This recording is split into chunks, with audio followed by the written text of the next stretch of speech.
falar com ela? Ela só quer deixar a chave. Oi pessoal, estamos ao vivo aqui. O nosso Suno Responde, que dessa vez vai ser um pouco diferente do que vocês estão acostumados. Vocês estão acostumados a ver a versão texto, sou sempre eu que respondo. Sempre com perguntas muito boas formuladas por vocês e com respostas diretas. Aqui não tem enrolação, não tem citação de Camões, não tem essas enrolações, blá blá blá. A gente responde o que nos é perguntado, né? E, enfim, estamos começando aqui. Vão mandando suas perguntas que eu vou acompanhando. Eu estou acompanhando pelo celular. Tem um certo delay entre a formulação das perguntas que vocês nos fazem. Então demora um pouquinho aqui. Chegou alguma pergunta aí? Tem quantos ao vivo? 16 pessoas e subindo. Ok. Eu tô com o João aqui, que da nossa área de tecnologia, né, João? Ele tá dando o suporte necessário. E vão fazendo as perguntas aí. Começou a chegar. Pedro Andrade. Boa tarde. Nas demonstrações financeiras, existem duas colunas para o mesmo ano. Controladora e consolidada. Qual a diferença entre elas e qual devo analisar? Tá, é o Pedro Andrade do Manhattan Connection. Sempre faço essa brincadeira, mas você deve sempre analisar preferencialmente o consolidado, né? O consolidado é o que, como o próprio nome diz, consolida todas as operações, né? Muitas vezes a controladora é só a visão de uma parte da empresa e não de todas as empresas que tem embaixo. Então você deve preferencialmente analisar o balanço, não só o balanço, né? O DRE, o fluxo de caixa, tudo consolidado. É assim que a gente analisa. Aqui é assim que a gente acha que você deve analisar. Por quê? Porque essa dá a visão do todo da empresa.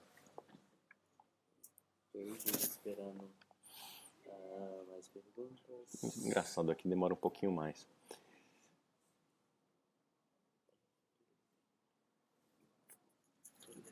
Tá.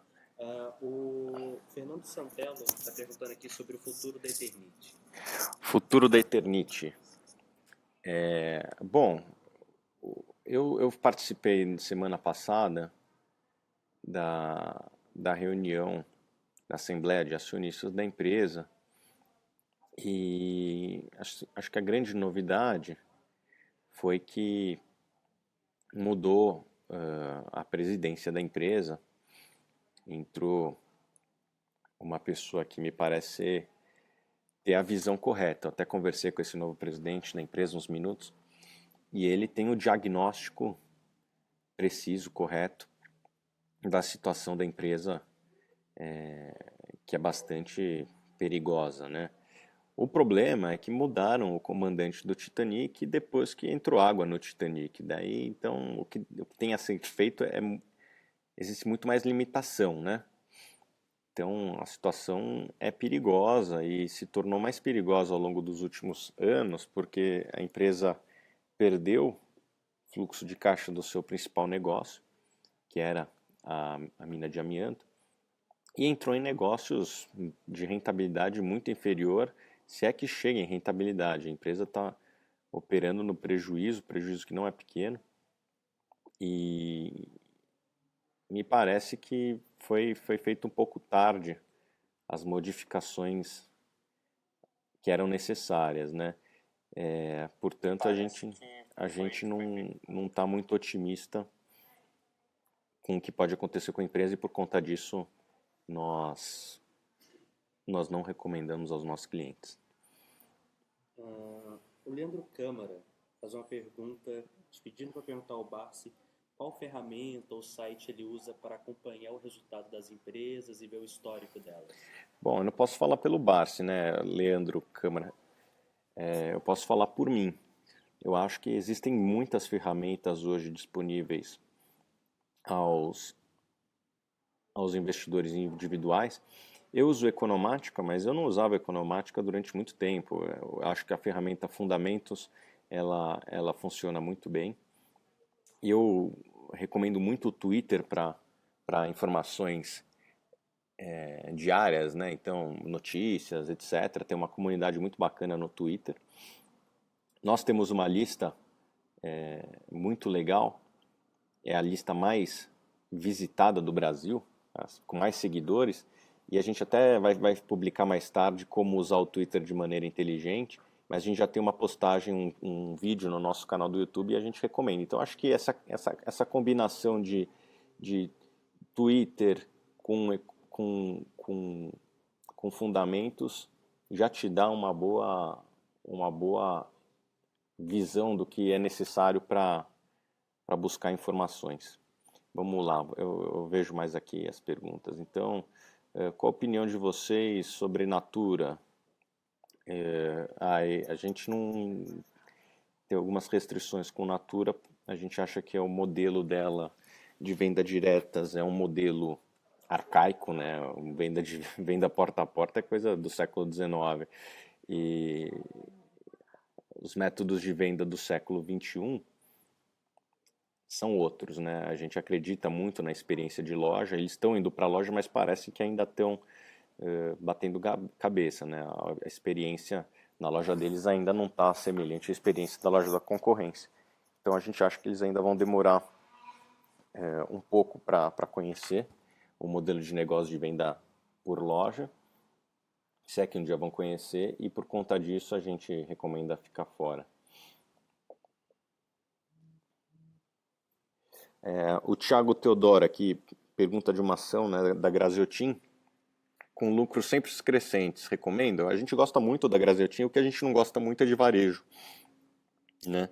Varejo é uma atividade muito difícil. Nem o Warren Buffett tem histórico bom de investir em varejo. Essa empresa parece ser um pouco mais protegida por conta da geografia que ela atua, que é o interior do Rio Grande do Sul, não concorre com as grandes lojas, penetração do varejo nas verticais que ela, do varejo online nas verticais que ela atua não é tão presente. O varejo online do Brasil também precisa evoluir bastante na questão logística, questão tributária e burocrática.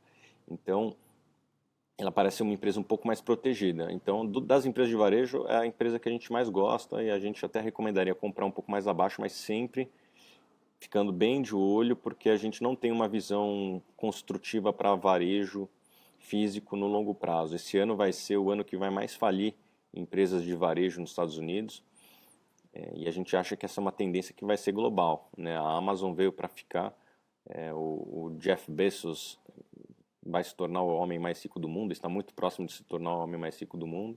Não é à toa, porque a empresa dele realmente consegue ganhar mercado à torto e à direito. Aí a gente acha que em algum momento isso aí vai chegar também no Brasil. Fundos imobiliários são melhores do que ações para se obter uma renda passiva a curto e longo prazo? Qual é a melhor? Eu acho que existem momentos, né? Não existe uma opção melhor ou não. No curto prazo, se você quiser comprar fundos imobiliários, provavelmente é o ativo que mais vai te pagar renda, né? Para cada real que você botar, então você botou R$ 100, quanto que você vai conseguir de yield? Provavelmente você não vai conseguir os yields que você tem em ações, aliás, em fundos imobiliários com as ações. Os fundos imobiliários eles pagam mais yield, né?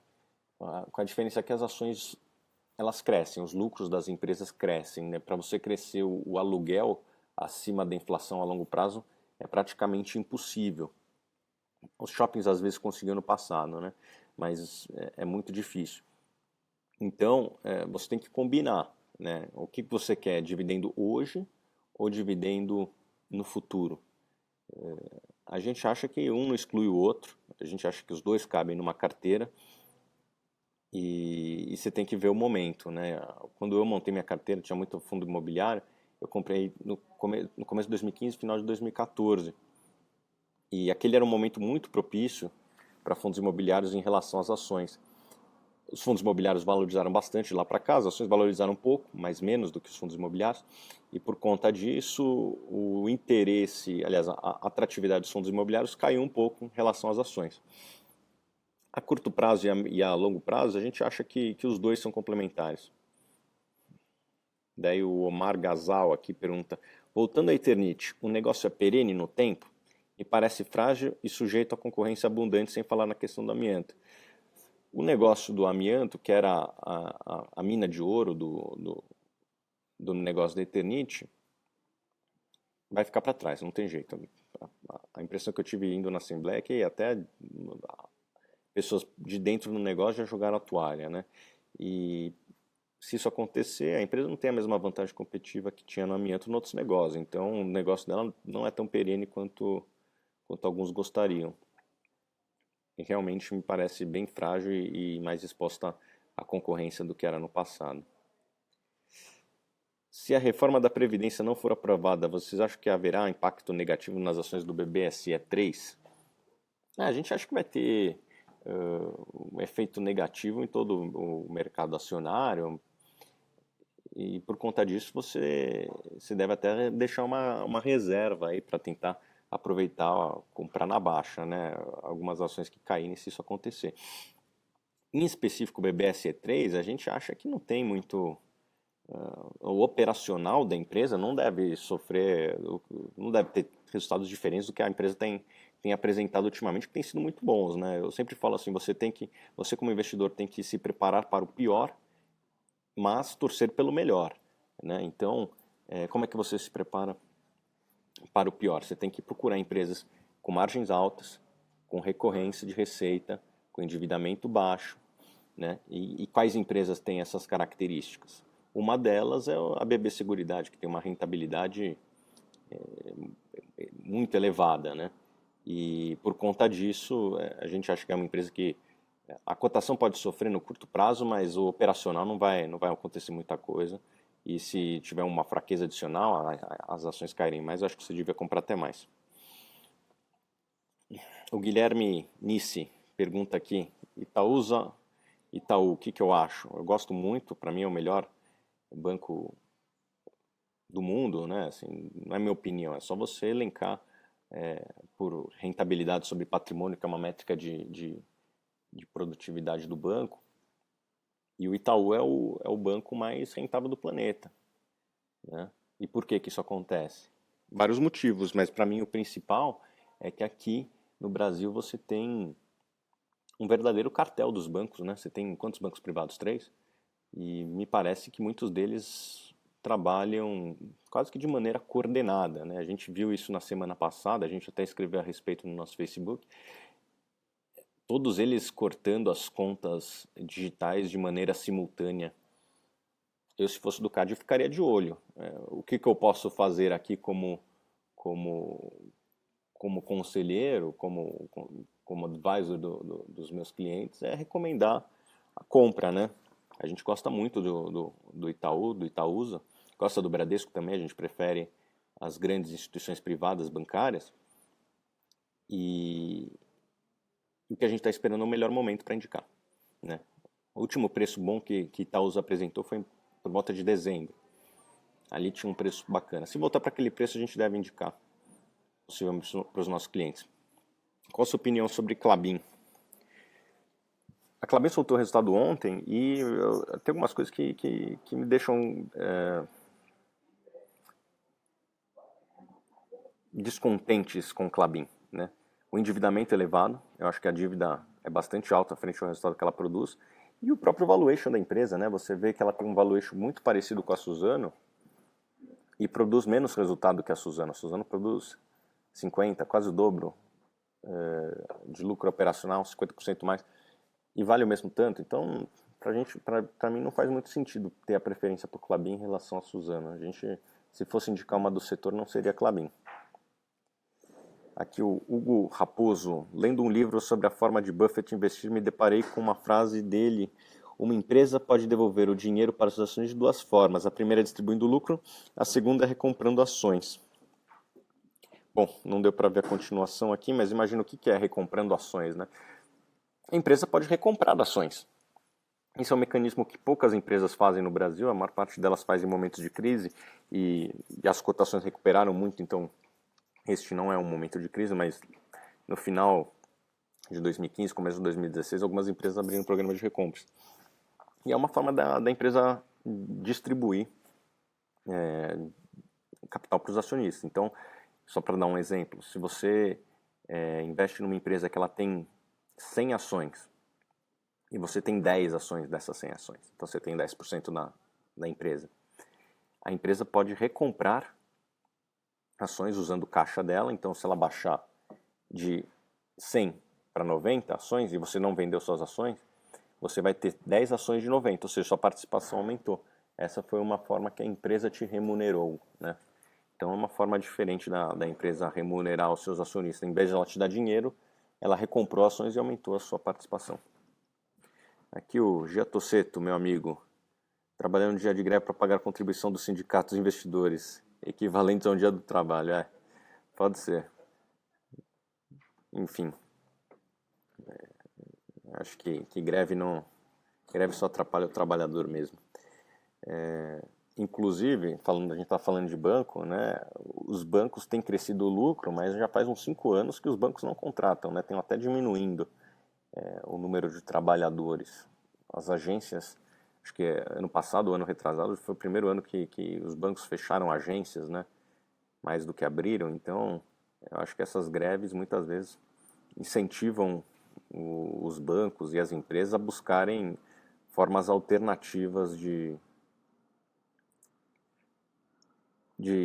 ter receita sem ter o mesmo custo de pessoal, né? Então, quanto mais greve, mais você tem incentivo do empresário para buscar formas que não usem pessoal, né? O que vocês acham de comprar Edga 11 como compra de vacância? Acho um bom fundo para essa estratégia? A gente gosta de Edga, é um bom fundo. No Rio é um dos melhores imóveis, é um imóvel que foi, apesar de ser um imóvel, vamos dizer assim, antigo, foi retrofitado pela Tishman, o padrão Tishman de construção, então excelente imóvel, né, muito bonito, atrai inquilinos de bastante prestígio. O problema do Edga é o Rio, né? A economia carioca, como vocês veem aí na TV, no noticiário, não está indo bem, né?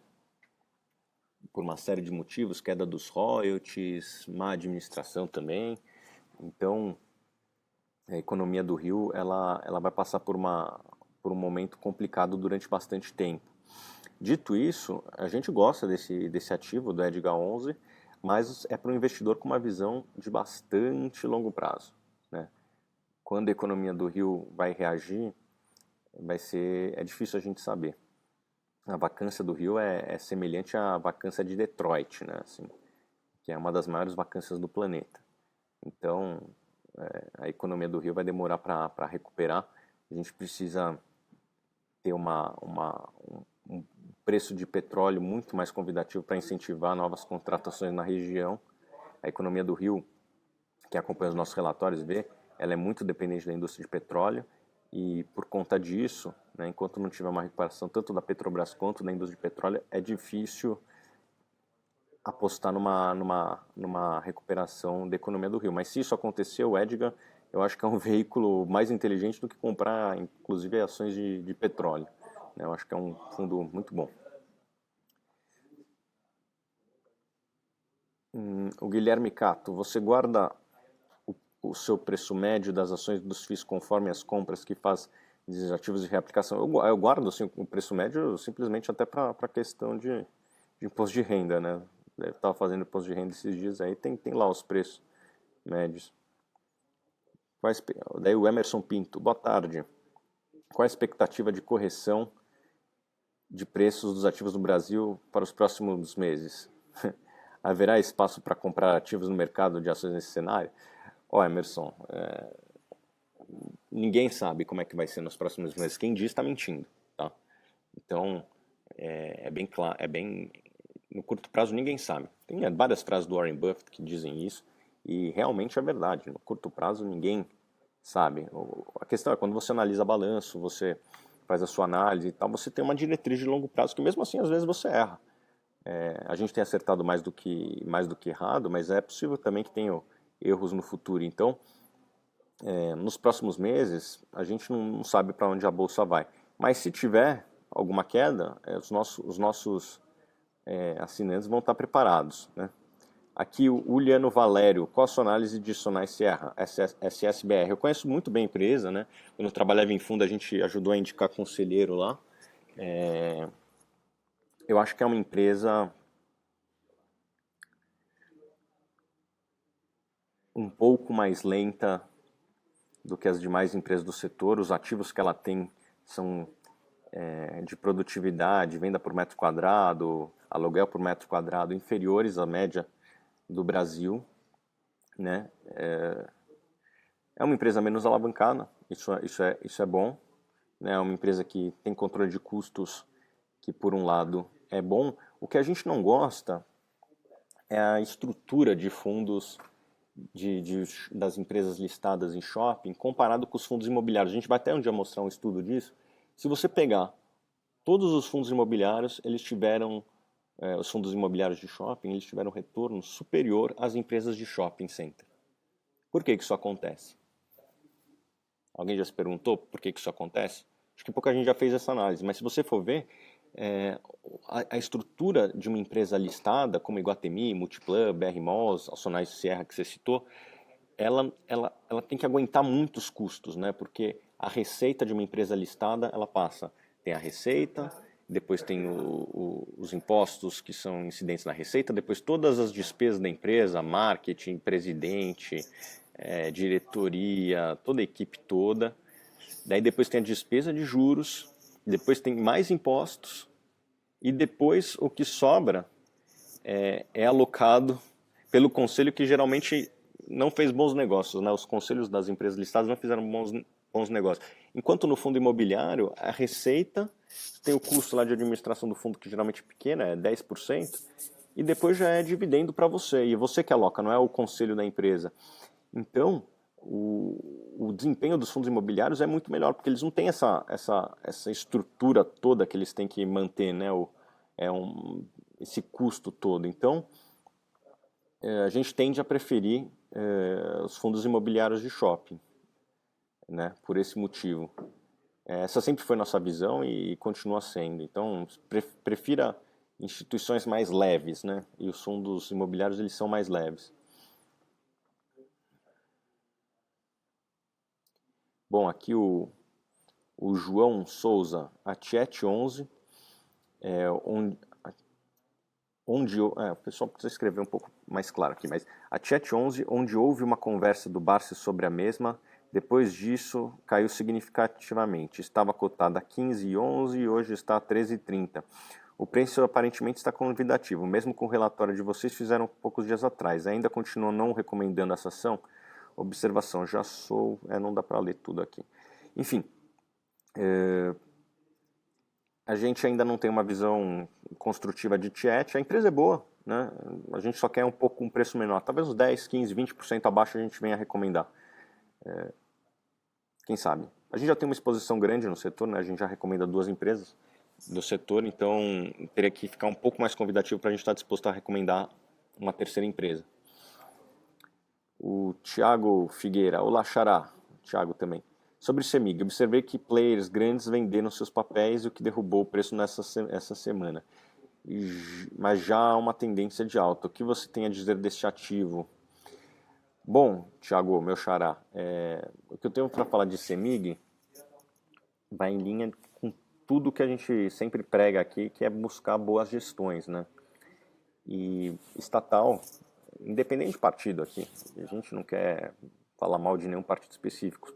Tem estatal mal tocada de todos os partidos, né? E CEMIG não seria diferente. É uma empresa que é mal tocada, né? A gente até fez um post esses dias que a gente pegou uma entrevista do Marcel Telles, que ele falou que o maior erro da vida dele foi ter acreditado que existiam empresas estatais bem tocadas, né? Enfim, e a gente não quer cometer esse erro. Então, empresa estatal, a gente não recomenda. A gente prefere botar vocês em empresas que são bem administradas, né? Então, a gente vê muito que nosso trabalho aqui na Suno é tirar risco das carteiras das pessoas e não botar risco na carteira das pessoas.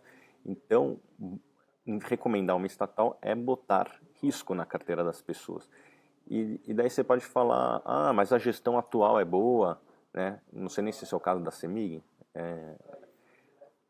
mas o governo de todos os estados e até muitas vezes do país muda de 4 em 4 anos. Então, você tem que se preparar para o pior, né? Pode entrar um cara louco lá, e o que não falta é louco na política, que resolve pegar aquela estatal e falar, é minha isso aqui, meu.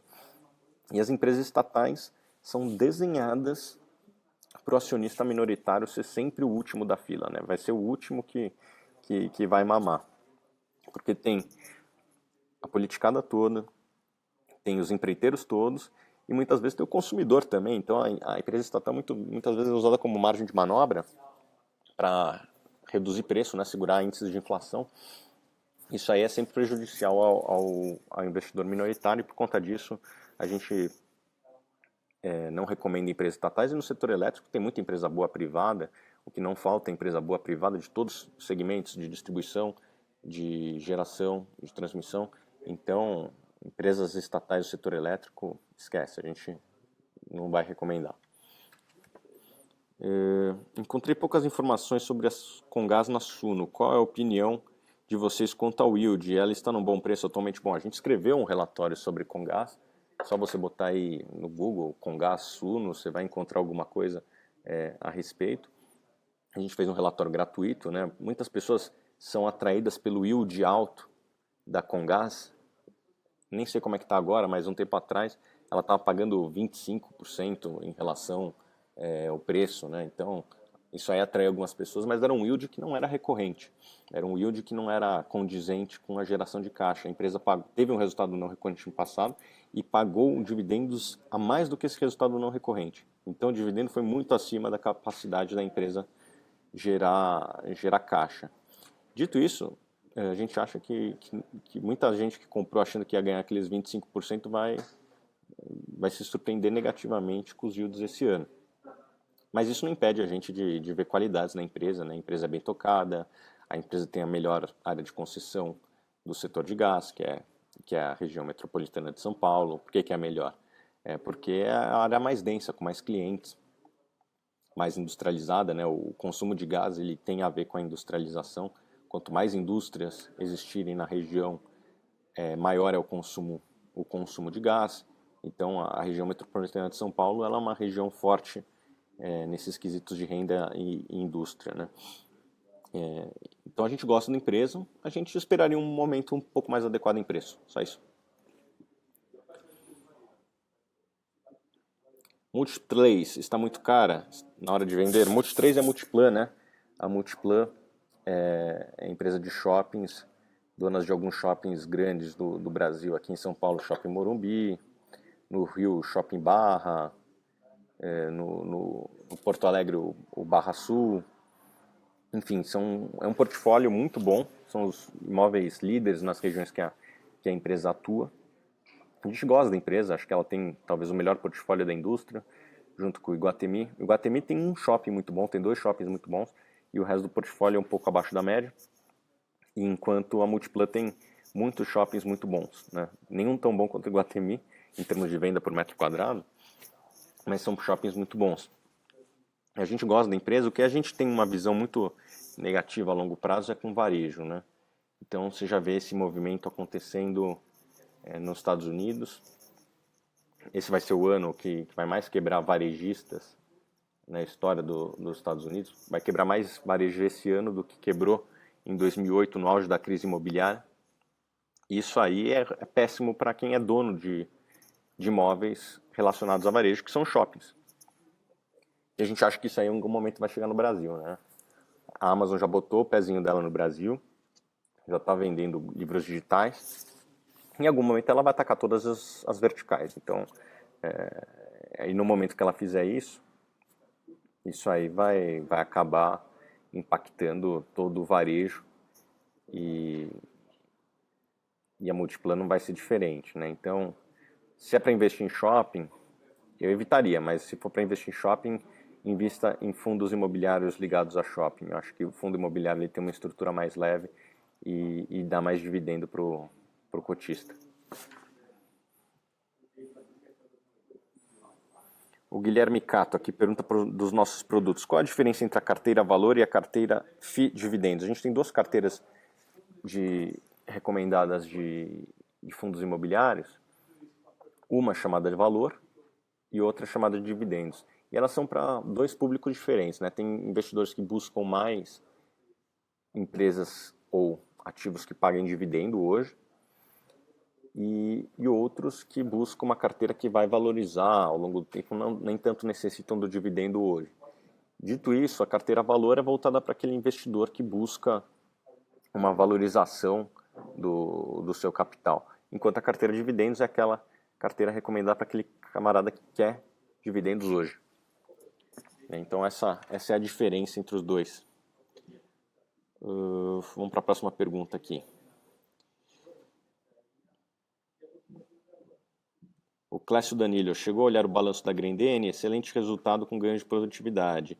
E a Hering, que teve um resultado melhor no Multimarcos, mas lerda no Semi-Store Server. O que tu achou do resultado? Grendene, eu gosto muito da empresa, eu acho que é uma empresa muito bem tocada, assim como gosto de Alpargatas também, que é o, vamos dizer assim, o concorrente mais próximo, né? Esse resultado não chegou a me causar surpresas. A gente até tinha uma recomendação de Grendene se caísse um pouco, não chegou no preço que a gente gostaria, o papel subiu bastante desde que a gente deu essa, vamos dizer assim, indicação de que gostaríamos de comprar, né? Eu conheço muito bem a empresa, conheço controladores de longa data e é uma empresa fantástica, né? Marcas excelentes, rentabilidade excelente, endividamento baixo, consegue crescer basicamente sem fazer investimento. O investimento é muito pequeno em fábrica, é basicamente comprar moldes, assim, uma coisa muito pequena. E a gente gosta muito da empresa. A gente acha que no longo prazo é uma boa empresa. A gente só está esperando cair um pouquinho. Realmente o resultado dela é muito bom, né? A empresa tem entregado aquele guidance que ela promete. Desde 2008 ela tem entregado o que promete. Então é sempre bom você confiar em quem entrega o que promete. E a Hering, realmente ela teve o primeiro resultado bom em muito tempo, né? Só que não sei se foi bom o suficiente para a gente mudar a nossa cabeça aqui. Varejo é difícil, varejo de moda é mais difícil ainda, porque você tem todas as dificuldades de varejo. Nem o Warren Buffett consegue ser bem sucedido em varejo, com o adicional da moda, né? Então você erra 2, 3 modas, sua rentabilidade cai absurdamente, né? Então você não basta você ser um analista de mercado para comprar ações de uma empresa de moda, você tem que entender do segmento de moda também, né? Então é muito difícil, né? Então a gente não recomenda a Hering.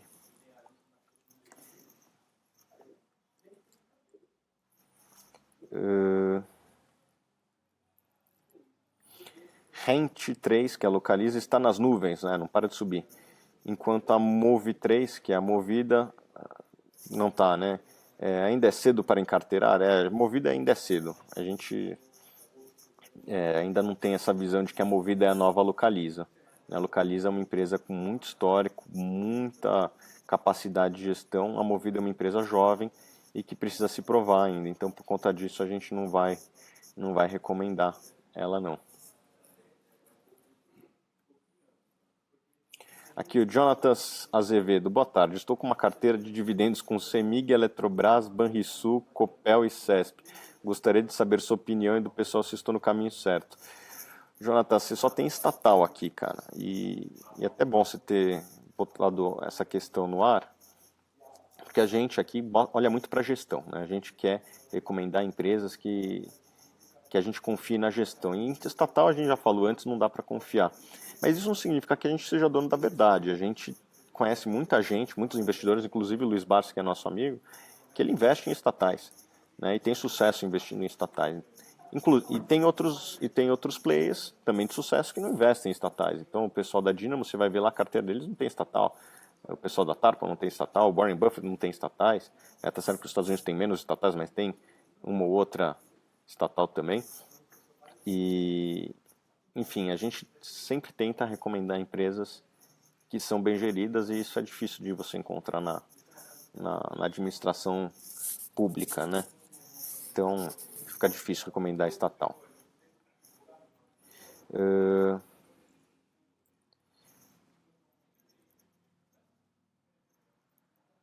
Semig, a gente já falou. O que acha de CESP vai meio que nessa linha das estatais, né?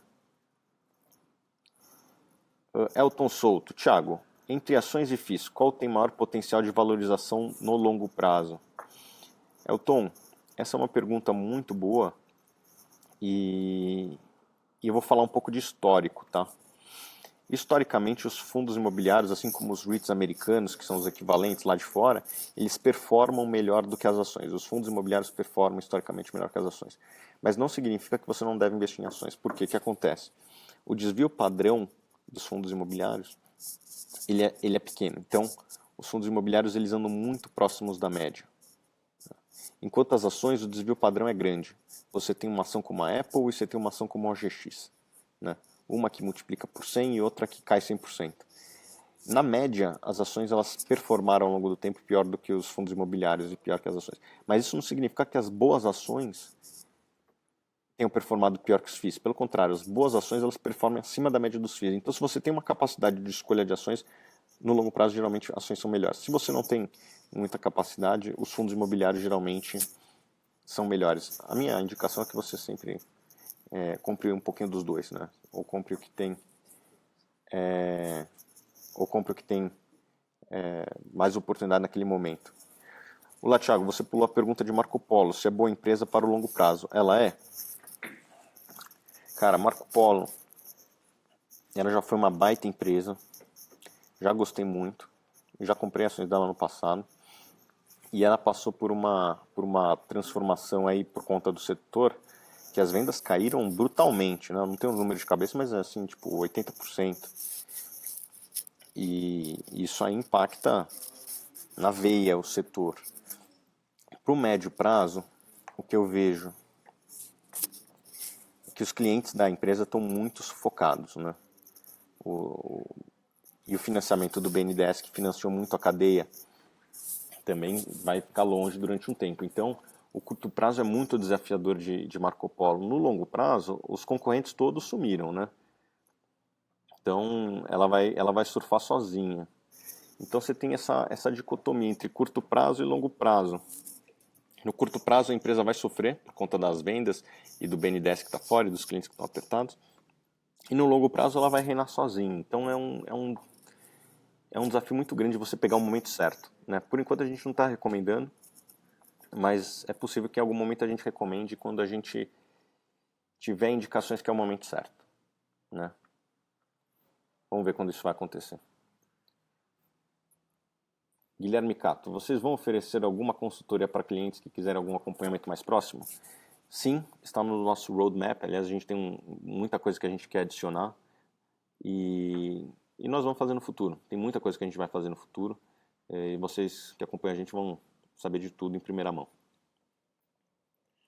Oi, Thiago, qual a previsão da Suno lançar algum produto de small caps? Pô, uma pergunta parecida com a pergunta anterior, né, de novos produtos.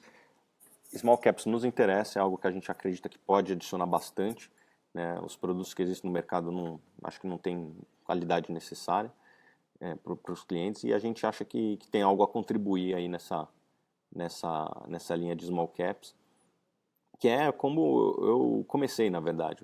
A primeira ação que eu comprei na vida, que eu tive muito sucesso, foi a Alpargatas, né? Só vocês virem o gráfico dela aí de 2003 a 2007. E era uma small cap, né? A empresa tinha market cap na época de 400 milhões de reais, um negócio assim. E ela multiplicou algumas vezes, né? Mais de 10 vezes. E small caps é algo que a gente acredita que pode adicionar e nós devemos lançar. A gente acredita que talvez no segundo semestre desse ano a gente vai lançar alguma coisa nessa linha. Quando a gente lançar, vocês vão ficar sabendo. Santander está perto de um valor interessante para compra? É um banco interessante para comprar ações? Santander, ele é um banco não tão atrativo quanto os dois maiores, quanto o Bradesco e Itaú. Por quê? Porque ele não tem a escala que esses caras têm, né? E me parece que os espanhóis lá não são tão ágeis na gestão quanto os bancos 100% nacionais. Não 100% nacionais, porque esses bancos têm acionistas estrangeiros também. Mas os bancos que são controlados por instituições nacionais, por pessoas nacionais, são mais ágeis, né? Então a gente tem a preferência por Bradesco e Itaú, o que não nos impede de ver Santander como uma boa opção se bater num preço bom. O preço bom uns R$ 20. Tiago, fala um pouco de Hering e quais perspectivas. Bom, a gente falou anteriormente, né, de Hering. Basicamente, a gente tem preocupação tanto com varejo quanto, quanto, quanto com a questão da moda, né? Isso é uma coisa que eu sempre falei, né, que moda tem esses riscos, e a Hering realmente é evidência de que esses riscos existem. Se você pegar os resultados da empresa, desde 2012, a empresa não produz os mesmos resultados, né? E muito foi por uma não assertividade na questão da moda. A empresa é muito lembrada pelo básico, né? Pelas camiseta branca e tal, mas o que levou a empresa a mudar de patamar de rentabilidade foi a venda de moda, né? Olha quando ela começou a entrar no segmento de moda, em 2009, se não me engano, ela teve uma assertividade muito grande em várias coleções seguidas, e isso meio que parou desde 2012. Então ela não tem conseguido ter a mesma assertividade que tinha no passado.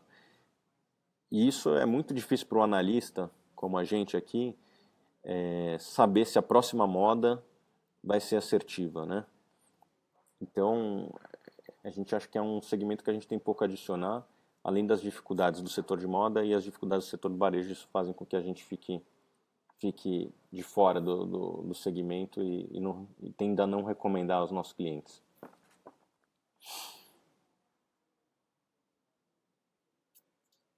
Daí o Leonardo Cavalcante faz uma pergunta de turnaround, né? Empresas que estão em processo de turnaround, risco-retorno, vocês avaliam? Exemplo, Mills, fertilizantes Eringer, Mill. Os processos de turnaround, eles em geral não dão certo. Eu li um livro recente sobre turnaround e ele mostrava assim os desafios do turnaround, né? E turnaround em negócios que depende muito de gente, né? Então você tem que estudar muito a cabeça desses caras e mesmo assim, em geral, não dá certo. Então a gente prefere entrar num estágio mais avançado do turnaround quando a empresa já se provou, né? Geralmente existem oportunidades muito mais claras, com menos risco, depois que o negócio já fez o turnaround. Como exemplo, a Alpargatas. Olha como a empresa já estava saudável em 2002, 2003, ela já tinha feito o turnaround, né? Na década de 90, a Havaianas era vista como uma sandália, assim, enfim, para pessoas muito humildes, né? E ela conseguiu fazer o turnaround, o reposicionamento de marca, virar um negócio bacana. E depois que ela já tinha feito esse turnaround, ainda teve tempo de você comprar a empresa no múltiplo baixo, empresa rentável, já estava dando lucro, e com o turnaround feito. Então, turnaround não vale a pena se pagar na frente. Espera um pouco, deixa o negócio andar com a rentabilidade necessária e depois você entra. Essa é a nossa visão de empresas em turnaround. O Fábio, aqui tem um sobrenome meio complicado, pergunta, tem uma dúvida. E uma carteira de dividendos baseada em FII, visando o longuíssimo prazo, quais seriam as estratégias mais interessantes? Eu acho que tem duas estratégias interessantes e as duas a gente faz uma carteira, né? Uma que é uma visão de valor, você tentar comprar fundos imobiliários muito descontados, geralmente esse desconto está associado com uma vacância, então você tem que comprar imóveis bons e que tem uma vacância alta naquele momento, para no momento que a economia recuperar, essa vacância reduzir, e no que a vacância reduzir, vai ter um re-rating do papel, vai ter uma reprecificação, tanto o papel vai valer mais, quanto o fundo imobiliário vai distribuir mais dividendos, né? Essa é uma estratégia que a gente acha interessante. E a segunda estratégia é você focar em ativos que realmente paguem dividendo, né? Ativos sempre tomando um cuidado com a localização, né, que é muito importante, com a qualidade construtiva do imóvel. E, enfim, essas são as duas estratégias, uma focada em valor e outra focada em dividendo. E sempre que possível, reaplicando os dividendos, porque a reaplicação que leva à construção do patrimônio, né? A gente já escreveu sobre isso no passado, tanto no nosso Facebook quanto no nosso site. E a reaplicação, a diferença do patrimônio de quem reaplica e de quem não reaplica é brutal, né? Então é isso. O Jamércio Santos, Taesa 23 ainda é uma boa? É uma boa. É uma boa, não é excelente, é boa. De preferência abaixo dos 23. O Henrique Gogó pergunta aqui. Thiago, quando se analisa o balanço de uma empresa, é mais importante o DFP do ano passado ou os últimos trimestres? Faz sentido olhar os dados trimestrais passados, uma vez que o ano já se encerrou? Cara, eu acho que você tem que analisar os dois, né? O ideal é, inclusive, você pode analisar os últimos 12 meses. Eu sei que para pessoa física isso é muito difícil, você somar os últimos 4 trimestres, mas você pode usar o fundamentos que ele faz para você o cálculo de receita dos últimos 12 meses, cálculo de lucro operacional, cálculo de lucro líquido. Então, eu gosto muito de analisar os últimos 12 meses. Mas analisar o trimestral quanto o trimestral também é importante, né? Porque muitas vezes os últimos 12 meses ele não pega a velocidade que você consegue capturar analisando só o trimestre contra trimestre. Mas enfim, você tem que analisar não só DFP, você tem que analisar os discursos da gestão, ver o que eles estão falando. Enfim, esse é só um recurso a mais. Mas eu olharia os últimos 12 meses, mas também olharia a DFP do ano anterior e olharia também os resultados trimestrais. O Renan Majoli. Fala, Thiago, boa tarde, tudo bem? O que você acha de entrar no IPO da Tenda nesse preço inicial dela, visando tanto upside quanto dividendos? O que você acha de comprar BDR? Vale a pena? Pô, são muitas perguntas aqui. Vamos lá. Tenda. Construtora, a gente tem uma visão pouco construtiva do setor, né? Com perdão do trocadilho de construtoras. Mas, enfim, por que a gente não gosta muito das construtoras na média? Porque são negócios que não têm recorrência de receita, né? Vem uma crise e acontece o que aconteceu agora. Cai 90% os lançamentos e as empresas têm que demitir, repensar custos, etc. A margem não é gorda, né? E as empresas são muito alavancadas. Então você tem a pior combinação possível, né? Que é uma falta de recorrência de receita, margens apertadas e alavancagem. Bota tudo isso no liquidificador, você vai ter uma receita explosiva para dar uma coisa errada, que é o que deu errado no setor, né? Você pega as grandes empresas do setor, estão todas valendo menos do que valiam 10 anos atrás, né? Com poucas exceções. A única exceção é justamente a empresa que a gente gosta, que é a EZTEC, que é uma empresa muito bem focada em São Paulo, que é o mercado mais líquido. É uma empresa que não tem endividamento e que consegue, através da gestão, ter margens altas. Essa é a empresa que a gente gosta. Se fosse para recomendar uma do setor, seria essa. O que acho de BDR? BDR eu acho legal, cara. Eu acho que você deveria ter um pouco de BDR. O problema dos BDRs é que eles são atrelados à Bolsa Americana, aos ativos americanos, e os ativos americanos estão na máxima histórica. Eu acho que a maior parte deles está muito caro. Eu tenho um pouco de Apple, comprei Apple ano passado, gosto da empresa, e eu acho que você deveria, sempre que possível, sempre que surgir alguma oportunidade numa empresa boa americana, comprar um pouquinho, ter 10, 20% em ações americanas. Eu acho que é uma boa. BBS3 tem pago bons dividendos, porém tem pouco tempo. O que acha? Gostamos muito da empresa altamente rentável e no setor que tem crescimento, né? Eles pescam na base do Banco do Brasil, que é uma base ainda pouco explorada frente aos grandes players privados, né? O tanto de seguro que tem para a clientela do Banco do Brasil em relação aos grandes privados é pequeno, então ainda dá para crescer bastante. Seguros no Brasil ainda tem muito para crescer. Eu acho que também tem uma coisa que não dá para comparar muito, né? A cultura de seguros fora do Brasil é muito forte, porque existe muitas tragédias naturais, né? Isso aí incentiva uma cultura de seguros. Então acho que mesmo que o Brasil tivesse uma renda maior, ainda teria uma penetração de seguros no Brasil menor do que fora. O fato de você ter furacão, de você ter terremoto, de existir todo tipo de tragédia natural fora do Brasil estimula a cultura de seguros nesses outros países. No Brasil a gente não tem isso. Então, eu acho que mesmo quando a renda do Brasil crescer, a gente ainda vai ter uma penetração de seguros menor do que fora. Mas dito isso, mesmo assim a gente ainda tem muito potencial para crescer seguros e a BB Seguridade é uma excelente empresa, muito rentável e que a gente acredita que consiga crescer pagando dividendos, né? O que a gente apelidou aqui de crescidendo. Tiete, foi pro lado. Eu comentei um pouco antes de Tiete, né? O Thiago de Figueiredo perguntou aqui. A gente gosta, a gente não gosta do preço. A gente escreveu inclusive um relatório a respeito disso. E quem sabe se ela cair mais uns 10, 15, 20%, a gente não recomenda para os nossos clientes. Vamos ver se a empresa cai, né? É difícil uma empresa com essas características defensivas cair o que a gente gostaria.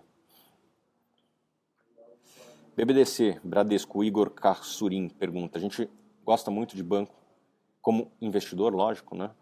Como cliente é sempre difícil, mas como investidor não tem como não gostar, né? Só você pegar o desempenho dos bancos nos últimos, desde o plano real, desde os últimos 10, 15, 20 anos, não teve muitos investimentos no mundo que foram tão bem quanto os bancos brasileiros. Não tem como não gostar dos grandes bancos brasileiros, entre eles o Bradesco, né? O Itaú também, a gente gosta muito. Então, esses daí, sempre que caem, é para comprar. Daí, então, é só esperar cair. E para cair, precisa vir uma crisezinha aí qualquer. A gente gosta muito, como acionista. O Alisson aqui está falando que o áudio não está sincronizado com o vídeo. A gente vai trabalhar nisso nas próximas. Obrigado, Alisson. A gente vai trabalhar isso nas próximas vezes. É o nosso primeiro live. Quem sabe na próxima aí a gente não fica um pouco melhor. O Leandro aqui, Thiago, comenta de Santander. Acabei de comentar de Santander. A gente prefere os grandes bancos privados nacionais. Mas isso não impede da gente ver o Santander com interesse ele cair por volta dos R$20. O Thiago de Figueiredo, BBSE é considerado uma estatal, já que o Banco do Brasil tem uma participação de 54%? Excelente pergunta. Eu agradeço você ter feito essa pergunta, porque para mim a BB Seguridade é o modelo de estatal, né? Se você for no site deles lá, digita no Google BB Seguridade, estrutura societária, você vai ver uma estrutura societária bem comum. Por quê? Porque o Banco do Brasil, ele controla a BB Seguridade, e a BB Seguridade é uma holding com várias operações relacionadas a seguro embaixo dela, em que o Banco do Brasil, o Banco do Brasil controla a BB Seguridade, e a BB Seguridade tem a maior parte das ações dessas empresas, mas não significa que ela controle essa empresa, porque ela tem, em todas elas, ela tem menos de 50% das ações ordinárias. Quem tem mais de 50% das ações ordinárias são entes privados. Então, quem manda nessas empresas são as empresas privadas, né? Só você ver a formação dos principais executivos, eles são da iniciativa privada.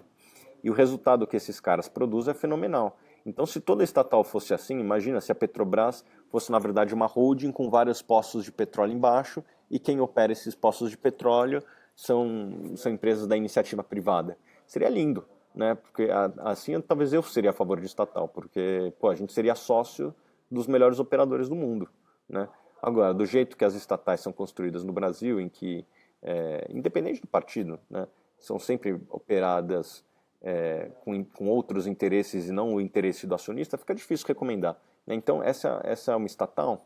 Putz, não sei se é uma definição de estatal perfeita, porque quem toma a decisão na ponta é um ente privado.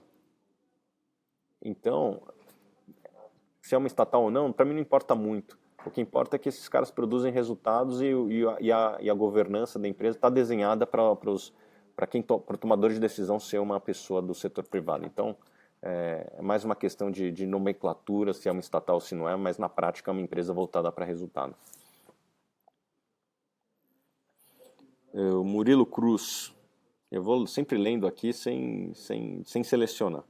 Gostaria de comprar todo o meu patrimônio através da venda de puts de YouTube e depois tentar vender calls para remunerar a carteira e daí comprar outros ativos. O que acha? Murilo, eu acho que pessoa física deveria evitar esses malabarismos de opções, né? Faz o básico. Bancos com todo aquele aparato de gente com MBA e tal, quebram, bancos centenários quebram por causa de derivativo, imagina a pessoa física, é complicado. Então eu evitaria me envolver com derivativos, principalmente no primeiro momento.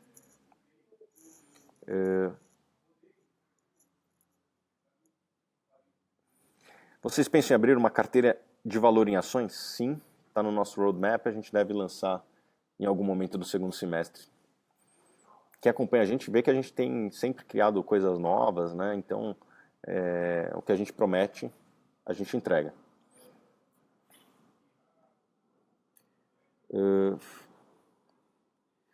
O que acha do IPO da PagSeguro, que deve sair esse ano? Eu ainda não vi. Eu preciso ver o prospecto. Ainda não tive acesso ao prospecto. Eu quero ver, antes de tomar qualquer indicativo. Então, não tenho opinião formada. Daí o Luiz Camargo pergunta: o que você acha melhor, comprar blue chips e lucrar só a longo prazo ou comprar papéis que paguem dividendo? Bom, eu acho que você deveria não evitar blue chips, mas não compre uma empresa só porque ela é grande.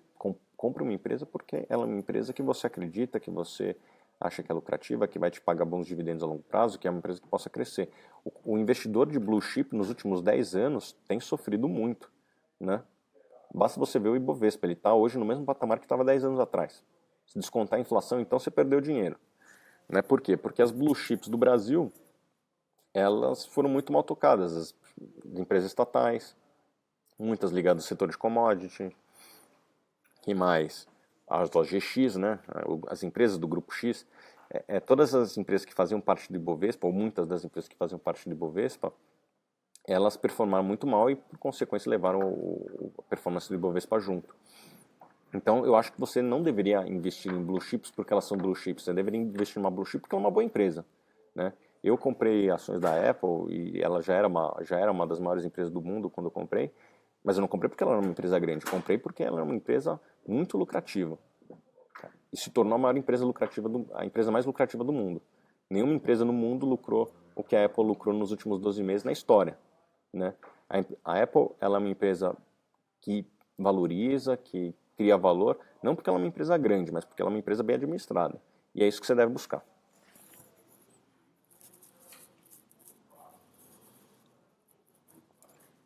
Joe Trader, o senhor poderia comentar sobre o setor de construção civil? Vale a pena direcional, e-mails, etc?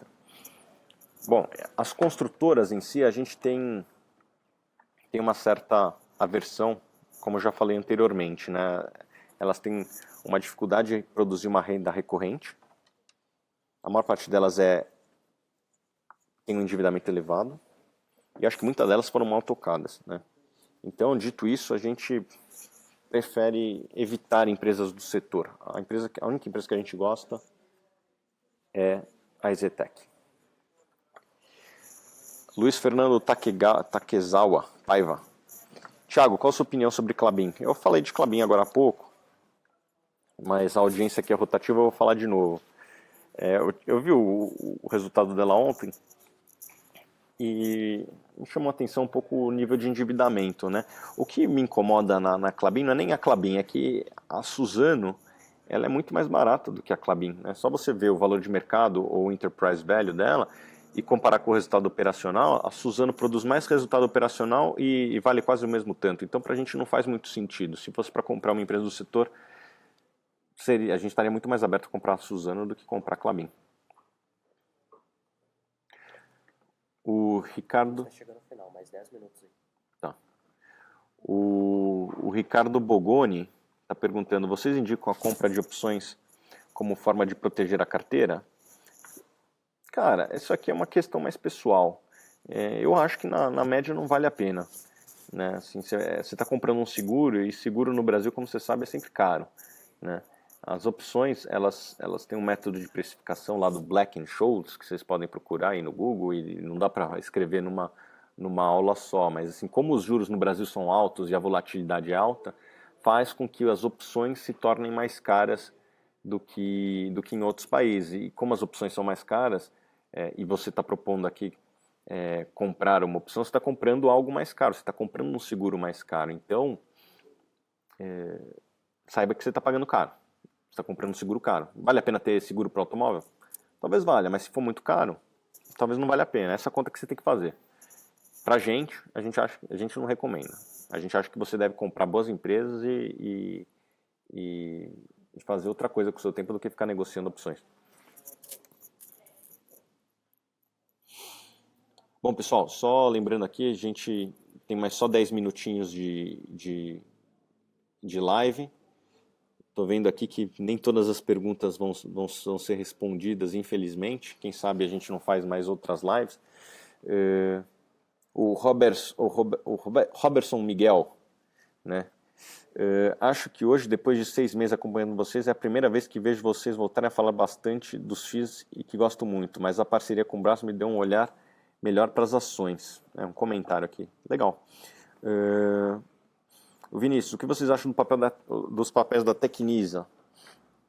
Tecnisa está nesse bolo de construtoras aí, mais uma vez, que não tem recorrência, que tem endividamento alto. Ela cometeu alguns erros no passado, voltou atrás, está focando na região de São Paulo, que eu acho que é o certo. O que acontece é que são problemas estruturais das construtoras que eu acho que o modelo de negócio é muito perigoso.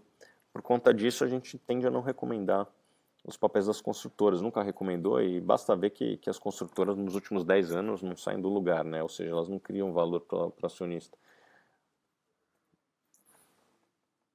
O Valdir Júnior pergunta: o que vocês acham de Engie? Eu acompanho a Engie desde o tempo que ela tinha outro nome, né? E é uma boa empresa do setor de geração, a gente gosta. A gente já tem muitas indicações do setor de energia. Essa aí é uma das próximas da fila. A gente gosta, quem sabe no futuro a gente não indique.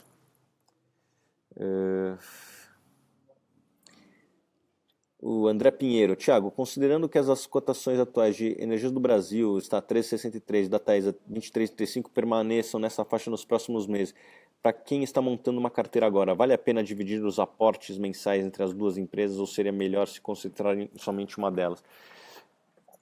A gente tende a preferir nesse preço Energias do Brasil, né? Quem acompanha os nossos relatórios para os assinantes pode ver isso.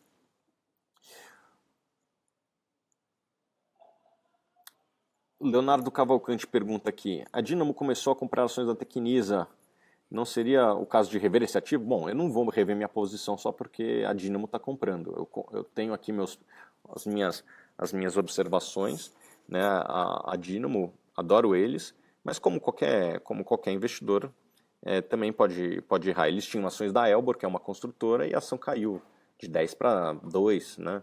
Então, mesmo os bons investidores, eu adoro o pessoal da Dynamo, para mim é um dos melhores que tem no Brasil, erram. E eu não vou rever minha posição porque a Dynamo está comprando. Acho que esse é um erro que as pessoas fazem. Estou comprando uma ação porque o Barsi está comprando, estou comprando uma ação porque o Warren Buffett está comprando. Não, você tem que comprar uma ação porque você fez a sua análise e você chegou à conclusão. Isso não significa que você não deva usar a Dynamo, o Warren Buffett ou o Barsi como fonte, né? A gente, no final do ano passado, eu tive com o Barsi e falei: pô, Barsi, tem aqui uma ação que tem a sua cara, a Parque 3, né? Tava 12,50, hoje está 18, né? Subiu mais de 50%. E daí, fiz um estudo, mandei para o Barsi, e daí ele deu uma olhada e comprou, e daí ele virou para mim: Thiago, estou comprando, mas não é porque você indicou, é porque eu fui lá e estudei, né? Então, você usa a sua rede de contatos ou a informação que você recebe como uma informação inicial. E daí, a partir daquilo, você vai fazer a sua análise. É assim que o Barsi fez, que eu achei inteligente. Ele não comprou porque eu estava indicando, ele comprou porque ele foi lá e fez a análise. Talvez se eu não tivesse falado com ele, ele não teria feito análise, tudo bem. Mas ele assim, a gente tem um relacionamento, ele foi lá e deu uma olhada naquilo porque eu avisei. Se eu não tivesse avisado, talvez eu não tivesse olhado. Mas ele foi lá e fez a análise. E eu acho que isso que você deve fazer. A Dynamo está comprando Tecnisa, vai lá e faz a sua análise de Tecnisa. Ou liga para eles, pergunta por que vocês estão comprando. Eles vão te dar o argumento A, B, C, e daí você compra se você concordar com aquilo ou não. Mas você nunca compre porque alguém está comprando, né? Eu acho que isso é errado. Bom, Fernando Santella, aqui mais 2 perguntas só. Qual a sua expectativa de Cielo? Esse é um papel que a gente não chegou numa conclusão ainda. A gente conversa com gente que está dos dois lados da história, o pessoal que está otimista, o pessoal que está pessimista. A gente ouve os dois lados e a gente ainda não conseguiu chegar numa conclusão. A fotografia de Cielo é muito bonita. Você olha os resultados dela, são muito bons. O lucro dos últimos 12 meses é máxima histórica, a rentabilidade é alta, a margem é alta, a recorrência, blá blá blá. Tem tudo que a gente procura. O problema é que a gente não sabe se é uma fotografia bonita de um filme de terror, né? Ou se é uma fotografia bonita de um filme legal. Isso a gente ainda não tem muita certeza. E assim, a gente estuda bastante, conversa com lojista, conversa com concorrente, conversa com muita gente, com acionista, com quem está posicionado long, quem está posicionado short, e a gente não chega em conclusão. E quando a gente não chega em conclusão, a gente fica de lado. Então a gente não quer botar vocês nesse risco. Então a gente ainda não, como a gente não tem conclusão, a melhor coisa que tem a fazer é esperar. Ver se chega mais informação, ou simplesmente não ganha, não surfar essa onda se for para ter uma onda. A gente não é para ganhar sempre, o importante é você evitar erros, né? O Marcelo Borges, o que acha de Parque 3? Bom, essa é uma empresa que a gente gosta, recomenda desde a nossa fundação, desde antes de criar os nossos relatórios. Se vocês forem ver nosso vídeo no YouTube, aliás, assinem o nosso canal no YouTube, tem um dos nossos primeiros vídeos, é um vídeo que a gente fala do livro do Décio Bazinho, Faça Fortuna com Ações, que é outro livro que a gente recomenda aqui. E ali em dezembro, eu estive lá com o Salomão, de Thiago Salomão do Infomoney, e a gente já falava de Parque 3, que era uma empresa que passaria nos filtros do Décio Bazin, né? E é uma empresa excelente, não tem nem o que falar. O problema é que ela subiu muito, então a gente fica menos interessado nesse preço. Os nossos assinantes pegaram essa alta, né? Principalmente os assinantes que chegaram no começo, e agora a gente começa a ficar menos interessado com essa ação, mas a empresa é excelente, tem tudo o que a gente procura: crescimento, margens altas, rentabilidade alta, baixo endividamento, recorrência, tudo de bom, né? Então, a empresa é o modelo de negócio perfeito, né? O que a gente não gosta é o preço. Bom, a última pergunta aqui, tem várias outras embaixo, eu vou fazer aleatório aqui. Tô pegando no dedo aleatório aqui. Opa. Vamos lá. É que tô selecionando, mas é porque tem muitas coisas que são repetidas. Então estou pegando a próxima que não seja repetida. Deixa eu ver aqui. Tem muita coisa repetida aqui.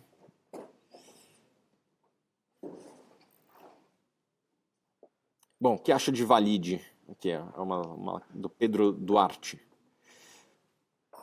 Eu gosto muito da gestão. Gosto muito mesmo, né? O Sidney Levy é um cara fantástico, o presidente do conselho. Eu trabalhava num fundo na época que a empresa fez uma transição de empresa que tinha controlador para ser uma empresa corporation, ou seja, uma empresa sem controlador. E nós éramos um dos fundos que era acionista, e junto com vários outros fundos a gente conseguiu construir uma governança bem legal, né? Foi liderada pelo pessoal da Rio Bravo, mas tinha o pessoal da Pavarini Ops, tinha muita gente bacana junto, e a gente conseguiu construir uma governança muito bacana naquele momento, e ali a gente teve muito contato com a gestão, né? Então a gente chegou a ter bons diálogos com a gestão, e o pessoal que tem dentro lá é fenomenal, a gente gosta muito. O que a gente não gosta tanto é dos resultados recentes, né? Os resultados recentes da empresa têm sido pouco satisfatórios e aquém do que já foram no futuro.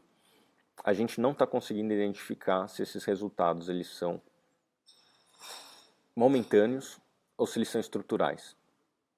Isso a gente está estudando muito, conversando com um acionista, conversando com um monte de gente, e a gente ainda não chegou numa conclusão, e é uma conclusão que muda da água para o vinho, né? Será que esses resultados ruins, eles são estruturais, de uma mudança de mercado? Porque é uma empresa que está sempre ela tem que estar na vanguarda da tecnologia, né? E empresa de tecnologia, se você perde essa posição de vanguarda, você fica para trás, você morre, né? Essa é uma empresa que sempre conseguiu transformar o limão tecnológico numa limonada. Ela sempre saiu de uma tecnologia, foi para outra, e na outra tecnologia ela ganhava mais do que na tecnologia anterior. Isso a gestão está de parabéns. Mas o momento atual da empresa, que tem sido negativo, eu ainda não consigo identificar se é estrutural ou conjuntural. E isso muda da água para o vinho, porque se for conjuntural, pô, excelente, é para comprar. Se for estrutural, aí é mais complicado. Então, enquanto eu não chegar nessa conclusão, eu não vou recomendar, né? Então, é uma questão mais de leitura do business do que de leitura de balanço ou leitura do múltiplo de mercado, né? Então, não é uma empresa, se cair mais 5% eu vou recomendar. Não. Eu vou recomendar se eu tiver seguro com o negócio e não seguro com o preço. Porque se estiver nesse preço atual e eu tiver segurança que o negócio vai para frente, a gente até recomendaria, só que a gente ainda não tem essa segurança, essa visibilidade hoje. Eu acho que, sinceramente, pouca gente tem, né? Pouca gente está... Todo mundo que eu converso, mesmo acionista, o pessoal tem essa dúvida. Então, e acionistas próximos, acionistas que têm membros de conselho, sabe? Então, se eles nem não têm essa visibilidade, a gente também dificilmente vai ter, mas a gente está acompanhando. E isso é um diferencial que a gente pode ter quando a gente tiver uma visibilidade maior. Então, beleza, pessoal. Termina aqui. Foi mais de 1 hora, foi muito legal. Foi o primeiro Suno Responde ao vivo. A gente sabe que teve alguns problemas técnicos aqui de som e imagem e tal. No próximo a gente vai ser melhor, sempre melhor. Quem acompanha a gente sabe que a gente promete, a gente entrega. E se a gente fala que vai ser melhor, porque vai ser melhor mesmo. E fica o convite para vocês entrar no nosso site. A gente está fazendo muito artigo legal. Seguir a gente nas redes sociais todas aí. A gente tem um canal de YouTube muito, muito bacana. Entra lá no YouTube, segue a gente. Tem muito vídeo bacana. A gente vai fazer cada vez mais vídeo. Tem um evento que a gente está fazendo semana que vem de fundos imobiliários aqui em São Paulo. A gente conseguiu convidar a nata do setor aí como palestrante. A gente ficou muito feliz porque a gente elencou todo mundo que a gente gostaria de ter como palestrante e todos aceitaram, né? Então vai ser um evento muito bacana. Está nos últimos ingressos, então quem quiser participar está convidado, mas vá rápido, porque eu não sei quantos ingressos tem, mas está nas últimas unidades aí. Então é isso, pessoal. Sempre que tiverem dúvidas, venham aí sexta-feira à tarde, Suno Responde à sua disposição. Tchau, tchau.